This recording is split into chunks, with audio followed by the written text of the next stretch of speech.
I wanted to share a story with you. When we talk about perception, I wanted to share this with you to give you an idea just how deep the rabbit hole goes when we talk about perception.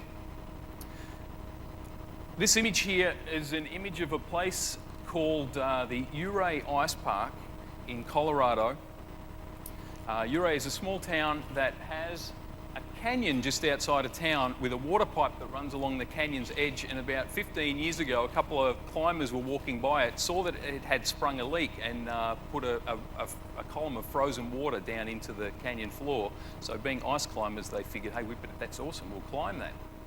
They got back and figured, why don't we just punch holes right along the side of the thing, and hence they created the Ouray Ice Climbing Park. Every January they have the Ouray Ice Climbing Festival, and Margot and I go down each year to be part of this ice climbing festival, and we climb frozen waterfalls for the weekend. This year gone, we figured let's do this properly. Instead of just spending the weekend, let's spend the entire week there. We'll rent a cabin for a week and a half. We'll rent a cabin for 10 days, and we'll really get amongst this, and we'll do this properly. So we head down there, and on day 2, I'm climbing up over out of the canyon, and you can see the steep walls there. I'm climbing up over the canyon, and I feel something pull in my right arm, and it didn't feel good. And I figured, you know what, if this goes the way that I think it'll going to go, this is probably not an ice climbing vacation anymore. And the next morning I woke up, the arm was all swollen up, and I was done. Pulled a tendon. I'm a glass half full kind of guy. I figured, you know what? This is now a hot springs vacation. Now, Ouray, Colorado, or this part of Colorado, is home to some of the best hot springs on the planet, and one of my favourite is this one, hot springs called Orvis. Now, the reason that we're looking at the view from the parking lot is that Orvis is a clothing optional hot springs, and I didn't want to be the guy in there with a camera, right? So that's why we get to see the view from the parking lot only. Thing with Orvis, I've been there tons of times before, and the trick is to get down to the main pool, you need to drop down about 6 steps.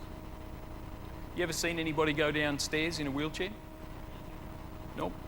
You're not going to this morning for reasons that will become obvious.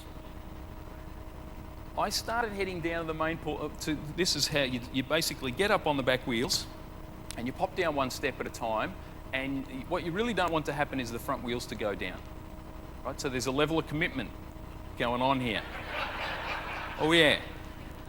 So I start popping down these steps. I've put 4 behind me. I get 2 more to go, and all of a sudden I get this horrible, horrible sinking feeling. Because what's happened, because it's January and it's winter, I've got gloves on, and a piece of my glove has just got caught between the rim and the push rim of my chair. And next thing you know, I'm balancing like this, and there's only one way to go, and that's down. Instinctively, I knew that this arm was still injured, so I didn't want to put it out. By the time I unsnapped this one from where it was caught and got it out, I didn't get my fingers straightened out properly. We cut to a horrible cracking sound. Next thing you know, I got 2 broken fingers on this hand. Pulled tendon on this hand. At this point, things started to get really interesting.